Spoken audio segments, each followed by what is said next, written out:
Luc, chapitre 7. Après qu'il eut achevé de faire entendre au peuple tous ses discours, Jésus entra dans Capharnaüm.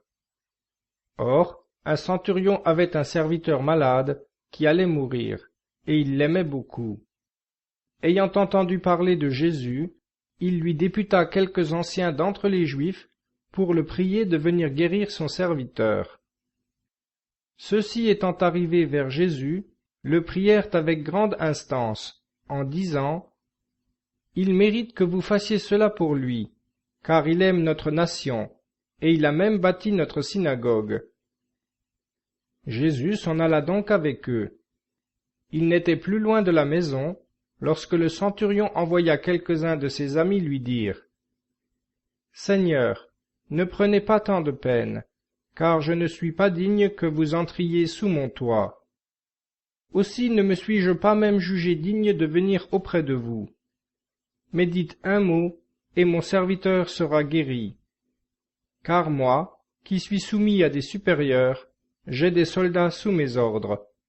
Et je dis à l'un : va, et il va.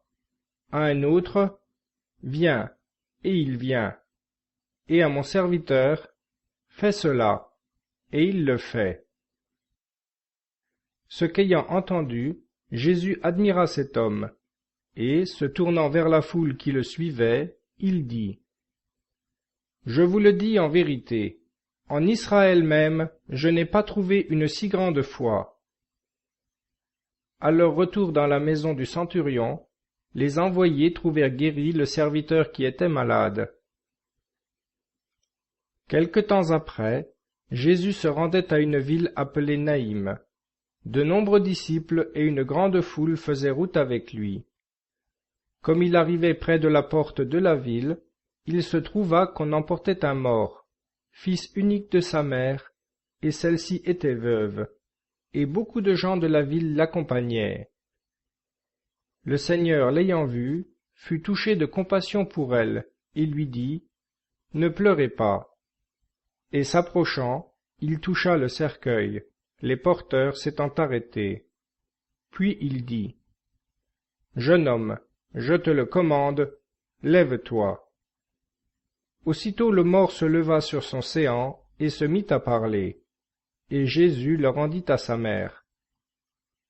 Tous furent saisis de crainte, et ils glorifiaient Dieu en disant : « Un grand prophète apparut parmi nous, et Dieu a visité son peuple. » Et cette parole, prononcée à son sujet, se répandit dans toute la Judée et dans tout le pays d'alentour.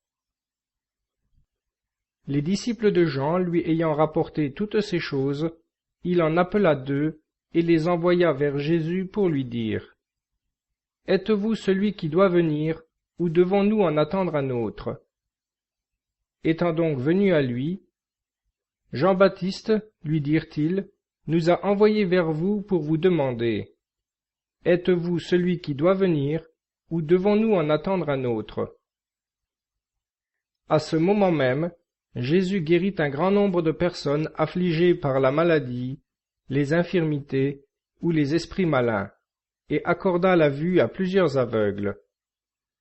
Puis il répondit aux envoyés : « Allez rapporter à Jean ce que vous avez vu et entendu. Les aveugles voient, les boiteux marchent, les lépreux sont purifiés, les sourds entendent, les morts ressuscitent, les pauvres sont évangélisés. Heureux celui qui ne se scandalise pas en moi. » Lorsque les envoyés de Jean furent partis, Jésus se mit à dire au peuple au sujet de Jean : « Qu'êtes-vous allé voir au désert ? Un roseau agité par le vent ? Qu'êtes-vous allé voir au désert ? Un homme vêtu d'habits moelleux ? Mais ceux qui portent des vêtements précieux et vivent dans les délices sont dans les palais royaux. Enfin, qu'êtes-vous allé voir ? Un prophète ? Oui, je vous le dis, et plus qu'un prophète. C'est de lui qu'il est écrit : j'envoie mon messager devant votre face pour vous précéder et vous préparer la voie. Je vous le dis en effet, parmi les enfants des femmes, il n'y a pas de prophète plus grand que Jean-Baptiste, mais le plus petit dans le royaume de Dieu est plus grand que lui. Tout le peuple qui l'a entendu, et les publicains eux-mêmes, ont justifié Dieu, en se faisant baptiser du baptême de Jean, tandis que les pharisiens et les docteurs de la loi ont annulé le dessein de Dieu à leur égard, en ne se faisant pas baptiser par lui. À qui donc, dit encore le Seigneur, comparerai-je les hommes de cette génération? À qui sont-ils semblables?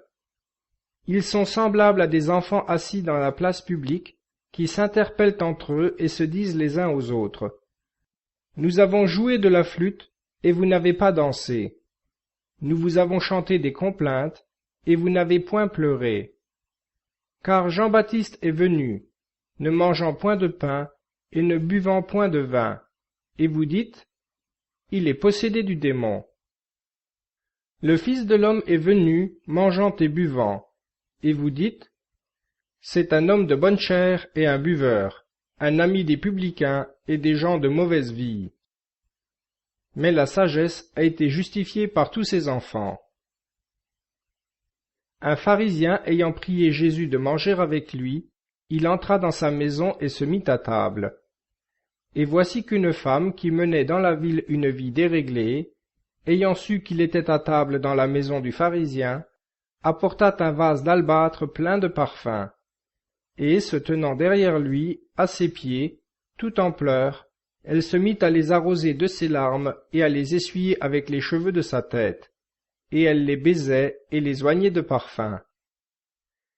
À cette vue, le pharisien qui l'avait invité dit en lui-même, « Si cet homme était prophète, il saurait qui et de quelle espèce est la femme qui le touche, et que c'est une pécheresse. » Alors, prenant la parole, Jésus lui dit, « Simon, j'ai quelque chose à te dire. »« Maître, parlez, dit-il. » Un créancier avait 2 débiteurs.